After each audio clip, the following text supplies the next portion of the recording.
ছেলে ছিল, গেট আটকানি ছিল, পানি শুতো না, জোয়ার ভাটা বন্ধ ছিল।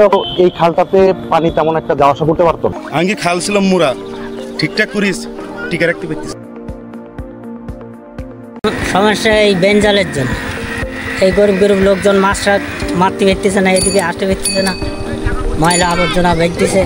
পানি উঠে যাচ্ছে, সেই সময় এর মধ্যে দেখা যাচ্ছে আমরা চলাফেরা করতে আমাদের অসুবিধা হচ্ছে। আমাদের পাড়গুলো ভেঙে যাচ্ছে, পানিতে রাস্তাটা নষ্ট হয়ে যাচ্ছে, বর্জ্য ফেলানো হচ্ছে। তারপরে বড় বাজারে ওইখানে মনে করেন আপনার গোঘাসি, তারপরে ওই মাছের পাতা টাতা, মানে যে মাছ রাখে যেসব পাতা টাতা, এসবগুলো খালে ফেলাইলে এসব কিন্তু খাল আস্তে আস্তে বুঝে যাবে। খালের যে বর্জ্য ব্যবস্থাপনা সেটি খুবই নড়বড়ে।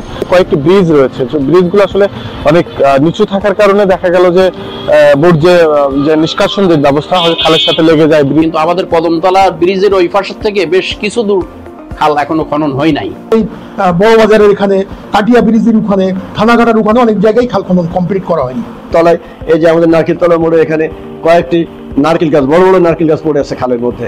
পাকা পুলের ওখানে নিচে বেশ কিছু ইট এবং মাটি ওখানে ডিব্বা হয়।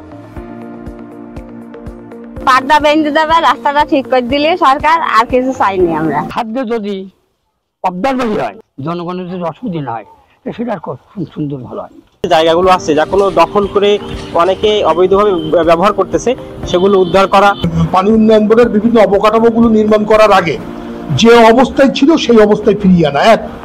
2 নম্বর হচ্ছে এর মাপ জরিপ করা, সীমানা নির্ধারণ করা এবং সীমানা নির্ধারণ করে অবৈধ স্থাপনাগুলো উচ্ছেদ করা। খালের 2 সাইড দিয়ে একটা ওয়াকওয়ে, সকালের জন্য হাঁটার জন্য 2 ধারে যাতে ওয়াকওয়ে তৈরি করা। খালের 2 পাশটা আমরা ব্যবহার করতে পারি। এর জন্য এক পাশে ওয়াকওয়ে হতে পারে, ওখানে বসার বেঞ্চ দিতে হবে, ওখানে পানির ট্যাপ দিতে হবে, রাত্রে সুন্দর লাইট দিতে হবে, যেন দিনে মানে যেমন সুন্দর লাগবে রাতে আরো সুন্দর লাগবে। রানসাহের খাল আছে সাতক্ষীরার জন্য যেমন একটা সম্ভাবনা, আবার এটা যদি প্রপার ম্যানেজ না করা যায় তাহলে এর চেয়ে বিড়ম্বনা সাতক্ষীরার জন্য নেই। বড় বাজারেই সবচেয়ে বেশি বা ওই পোর্শনে সবচেয়ে বেশি ময়লা ফেলা হচ্ছে। খালে কিছু ব্রিজ আছে যেটার হাইট খুব বেশি না, তো অন্তত নতুন করে যদি ব্রিজগুলো করা যায়, মানে হাইটটা বাড়ায়, তাহলে এখানে নৌ চলাচলেরও একটা সম্ভাবনা সৃষ্টি করা যাবে। আমরা যদি সাতক্ষীরাবাসীর প্রত্যেকের সহযোগিতা পাই, আপামর জনসাধারণের সহযোগিতা পাই, তাইলে আমরা খালটাকে সত্যি একটা দৃষ্টিনন্দন খালে আমরা এটা ফেরাতে পারবো বলে আশাবাদী।